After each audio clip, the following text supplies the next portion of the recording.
Hello everyone, welcome to star IQ. Star IQ के video platform पे आप सभी का बहुत बहुत स्वागत है। आज है 5 अक्टूबर और 5 अक्टूबर 2023 के हरियाणा करंट अफेयर इस वीडियो में हम लोग जानने वाले हैं। आज ही के दिन सेलिब्रेट किया जाता है वर्ल्ड टीचर डे, यानी कि इंटरनेशनल टीचर्स डे। आज ही के दिन हम मनाते हैं हम लोग, मतलब राष्ट्रीय शिक्षक दिवस तो हम लोग हर साल सेलिब्रेट किया करते हैं 5 सितंबर को, और अंतर्राष्ट्रीय शिक्षक दिवस हम सेलिब्रेट किया करते हैं 5 अक्टूबर को। और लकीली आज के ही दिन हम भी धरती पे आए थे, मतलब आज ही के दिन मेरा भी हैप्पी वाले बर्थडे है। तो हैप्पी बर्थडे टू मी। मेरे को भी खुद को हैप्पी बर्थडे की शुभकामनाएं। और आप सभी के बहुत सारे विशेष ऑलरेडी आ चुके हैं, वो एडवांस वाले आ चुके हैं, कल की क्लास में मैंने देखे थे। तो पहले से ही बहुत बहुत शुक्रिया, धन्यवाद। अच्छा, इस बर्थडे के उपलक्ष्य में मैं आप लोगों के लिए एक मैराथन क्लास ले रहा हूँ आज दिन में 10 बजे से। ठीक है ना, 10 बजे से लेके ये क्लास 3 घंटे का होगा, 10 बजे से 1 बजे तक का होगा। हो सकता है टाइम थोड़ा अप एंड डाउन भी हो सकता है, मतलब थोड़ा पहले हो जाए या थोड़ा ज़्यादा हो जाए। क्लास ये सिर्फ लाइव मोड में होगा, तो आप इसे लाइव जरूर देख लीजिएगा। बाद में रिकॉर्डिंग क्या पता हो या ना हो, वो तो आगे की बात है। फिलहाल के लिए जहाँ तक पॉसिबिलिटी है पेड बैच में जाएगा ये वीडियो, तो इससे पहले आप लोग इसको लाइव मोड में देख लेना। जनवरी से लेके और सितंबर तक पूरे करंट अफेयर्स का रिवीजन होगा। डिटेल से तो मैं हर रोज पढ़ाता ही हूँ या मंथली भी पढ़ाता हूँ, तो ये वीडियो रैपिड फायर वाला होगा, मतलब 2x की स्पीड में जैसे आप देखते हो ना, उस टाइप से थोड़ा स्पीडली होगा। क्वेश्चन आंसर उसका पूरा रिवीजन होगा, अब तक के जितने भी क्वेश्चन है। हाँ, जहाँ बहुत ज़रूरी लगा वहाँ एक्सप्लेनेशन तो खैर होगा ही होगा। तो 10 बजे सुबह लाइव आना बिल्कुल मत भूलिएगा। आइए सेशन में और थोड़ा और आगे चले जाते हैं। तो पहला क्वेश्चन आपके लिए क्या रहेगा कि हरियाणा के किस जिले के निवासी नवनीत उर्फ नवी सिंह ने दिल्ली में बॉडी बिल्डिंग स्पोर्ट्स चैंपियनशिप की ओर से आयोजित मिस्टर इंडिया प्रतियोगिता का खिताब जीता है।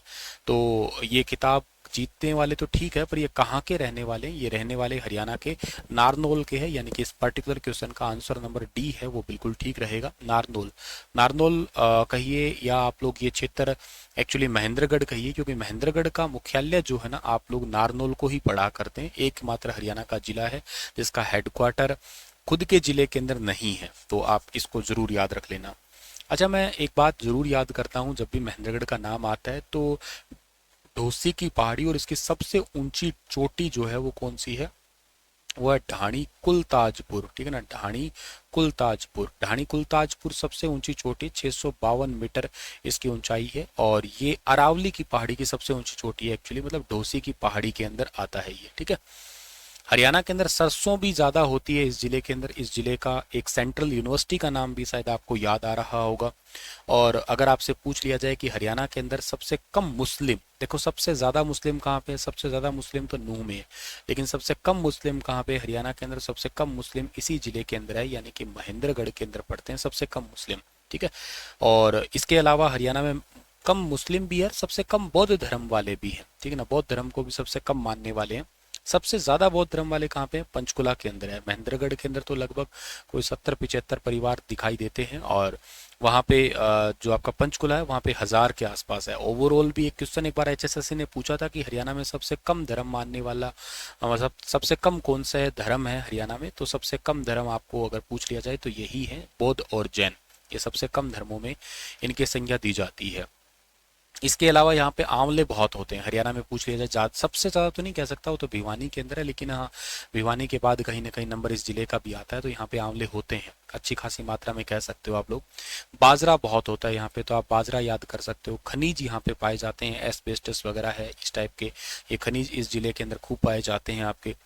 और इसके अलावा जो है ना, आप लोग महेंद्रगढ़ को सेंट्रल यूनिवर्सिटी के रूप में तो खैर जानोगे ही जानोगे, वो तो है ही इंपॉर्टेंट आपका। ठीक है, तो ये पॉइंट आपको जरूर याद रहने चाहिए। एक नई जो है ना, मुझे जहाँ तक याद आ रहा है, तहसील तो नहीं, क्या था वो आपका, उप तहसील, हाँ शायद उप तहसील हरियाणा की नई बनने वाली है यहाँ पे। उसका नाम बता सकते हो आप? एक्चुअली मेरे माइंड से स्किप हो रहा है ये सवाल, मुझे आपसे पूछना नहीं है ये सवाल, वैसे बताना अभी मेरे माइंड से स्किप हो रहा है कि हरियाणा की एक नई उप तहसील की घोषणा हुई थी। पढ़ाया तो था मैंने, पर मुझे अभी स्किप हो रहा है माइंड से। चलो आप बताना कमेंट में अगर आपको याद हो तो। और अगर आप लोग स्टार IQ एप्लीकेशन पे बैच लेना चाहते हैं तो ले सकते हैं। आज रात के 12 बजे तक ये ऑफर प्राइस ओपन है। Sunil B, SUNIL Sunil B, ये कूपन कोड आप लगा सकते हैं। सॉरी, सुनील 30, माफ करना, सुनील 30 कोड लगा सकते हैं। 30% का डिस्काउंट इसमें आपको मिल जाएगा इसमें, ठीक है। और ये रात को एक जो 8:30 वाली क्लास होती है ना, उस क्लास का वीडियो प्लस में उसका PDF आपको लेना है तो इस बैच में मिल जाएगा। वो मतलब एक्चुअली लाइव रहती है ना, रिकॉर्डिंग बाद में नहीं रहती है, तो उसका रिकॉर्डिंग देखना है, उसका PDF चाहिए तो आपको इस वाली क्लास के अंदर मिल जाएगा वो। और HSSC TGT पंजाबी है, चंडीगढ़ PRT है, कंप्यूटर का बैच है, या ग्रुप D का है, HSSC CT का है, जो भी बैच आपको चाहिए तो स्टार IQ एप्लीकेशन पे आज रात के 12 बजे तक आप लोगों को ये सुनील 30 ये कोड जरूर लगा लेना। एशियन गेम्स में हरियाणा के सुनील ने कौन सा पदक अपने नाम किया है? तो एशियन गेम में सुनील जो है ना, ये हरियाणा से, और इन्होंने अभी रिसेंटली कांस्य पदक अपने नाम किया है, यानी कि ऑप्शन नंबर C इस सवाल का बिल्कुल ठीक है। एशियन गेम्स कंप्लीट होने के ऊपर एक कंप्लीट आपको एक वीडियो दूंगा मैं इकट्ठा। फिलहाल के लिए तो जो जो डेली न्यूज़ आ रही है वो आपको मैं शेयर कर रहा हूँ ये, ठीक है। तो ये याद रखना, सुनील जो है ना हरियाणा के हैं, इन्होंने कांस्य पदक अपने नाम किया है। और इसके अलावा मुख्यमंत्री ने हर पुलिस लाइन में क्या खोलने की घोषणा की है? तो हाल ही में हरियाणा के मुख्यमंत्री जी ने जो हरियाणा की जितनी भी पुलिस लाइन है सब के अंदर E-लाइब्रेरी खोलने की घोषणा की है। एक्चुअली देखो, मुख्यमंत्री जी जो है वो हरियाणा पुलिस अकादमी मधुबन के दीक्षांत समारोह के अंदर बहुत सारी घोषणाएं की थी। उनमें से सबसे पहली है तो सभी पुलिस कर्मचारियों को मिलने वाले अलग अलग भत्तों में 2.5 गुना की बढ़ोतरी की है। जो भी उनको भत्ते मिल रहे हैं उसमें 2.5 गुना की बढ़ोतरी की है। इसके अलावा हरियाणा के थानों की जो है ना अब रैंकिंग होगी, 1 से लेके 7 स्टार उनको मिलेंगे।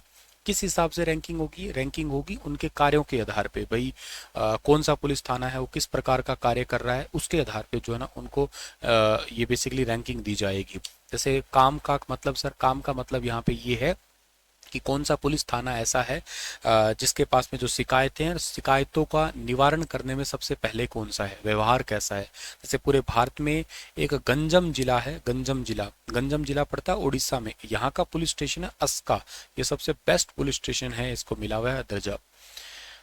भट्टू पुलिस स्टेशन को हालांकि मिला तो हुआ है, हरियाणा वाले को भी, तरावड़ी को भी मिला हुआ है ऐसे, लेकिन अब 1 से 7 स्टार की रेटिंग मिलेगी। अब आप चेक कर पाओगे कि इसको 7 स्टार मिला हुआ है, इसको 1 स्टार मिला हुआ है, तो फिर जब रेटिंग होगी तो हर कोई भी अपनी रेटिंग सुधारने की भी कोशिश में ही रहेगा।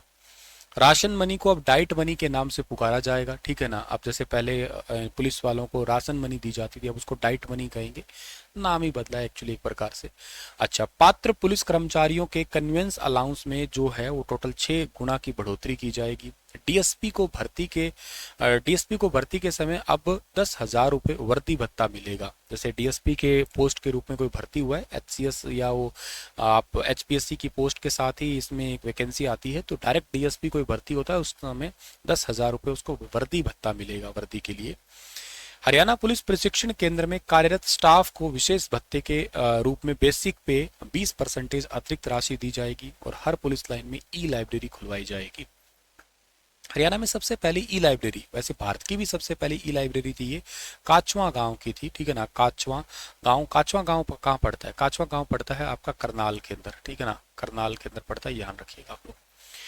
चलिए आगे जाते हैं। तो चीन में खेले जा रहे एशियन गेम्स में भारतीय स्टार एथलीट नीरज चोपड़ा ने कौन सा मेडल अपने नाम किया है? तो नीरज चोपड़ा ने अभी हाल ही में गोल्ड मेडल जीता है। नीरज चोपड़ा के नाम पे वैसे भी बहुत सारे अभी पदक हो चुके हैं। रेगुलरली आप लोगों ने पढ़ा होगा कि इनके पास में, जैसे कि मैं आप लोगों को बताऊं तो इन्होंने थोड़े समय पहले या शुरुआती दौर की बात करो आप लोग तो साउथ एशियन गेम्स हुए थे 2016 के अंदर, उस गेम में भी जो ना इन्होंने गोल्ड मेडल जीता था। अच्छा, एशियन चैंपियनशिप हुई थी 2017, उसमें भी गोल्ड मेडल जीता था। उसके बाद में कॉमनवेल्थ गेम हुए थे 2018 का, उसके अंदर भी गोल्ड मेडल था इनका। एशियन गेम 2018 का था, उसमें भी गोल्ड मेडल था। ओलंपिक हुए, ओलंपिक में भी गोल्ड जीता था 2020, हालांकि हुए वो 21 में थे, 7 अगस्त 2021 को जीता था, तो 7 अगस्त को हम जेवलिन थ्रो डे भी मनाते हैं। फिर डायमंड लीग हुई 2022 में, तो डायमंड लीग के अंदर भी इन्होंने गोल्ड मेडल जीत लिया। फिर वर्ल्ड चैंपियनशिप हुई 2022 की, उसमें भी इन्होंने गोल्ड मेडल जीता। अभी वर्ल्ड चैंपियनशिप 2023 की हुई है, उसमें भी गोल्ड मेडल जीता इन्होंने। और डायमंड लीग 2023 की हुई है, उसके अंदर भी गोल्ड मेडल जीत लिया इन्होंने। और कौन से हुए थे? और अभी एशियन गेम्स को ही लगा लो, एशियन गेम्स है, इसमें भी गोल्ड मेडल जीत लिया।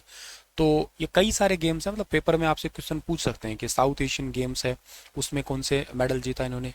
साउथ एशियन गेम्स में गोल्ड था 2016 के, एशियन चैंपियनशिप में, कॉमनवेल्थ में, एशियन गेम 2018 है इसमें भी, डायमंड लीग 2022-23 दोनों में, वर्ल्ड चैंपियनशिप भी 2022-23 दोनों में, ओलंपिक में, एशियन गेम्स में, सभी में इन्होंने गोल्ड मेडल जीता हुआ है। तो गोल्डन बॉय है। हरियाणा के कहाँ के हैं? हरियाणा के पानीपत के हैं, पानीपत के खंडरा गांव के हैं, ये याद रखना आप लोग।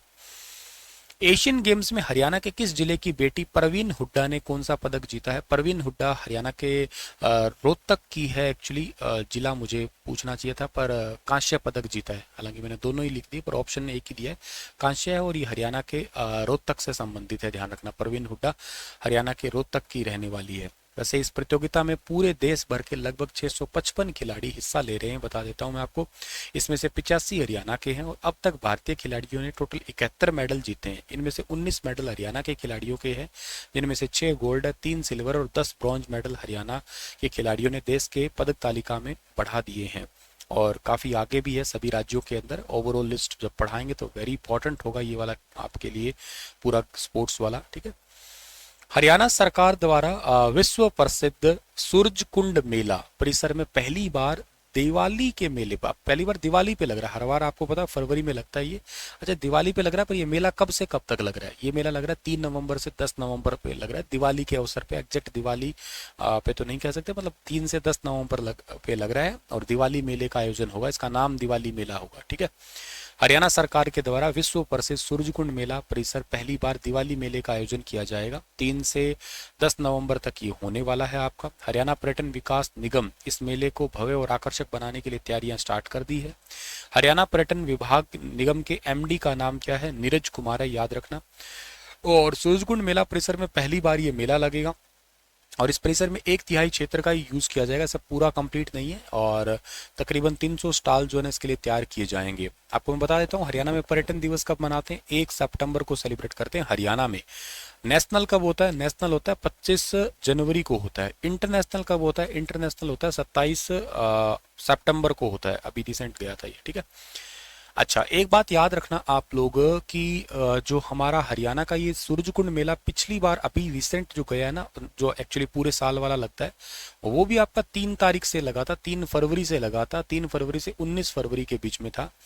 और ये याद रखना वो मेला जो था ना उसके अंदर एससीओ संघाई सहयोग कॉरपोरेशन के 8 देश आए थे। अभी तो वैसे इसमें टोटल 9 देश है, ईरान 9वां ऐड हुआ है, पाकिस्तान नहीं आया था इसमें। और नॉर्थ ईस्ट के इसमें 8 राज्य आए थे, ठीक है।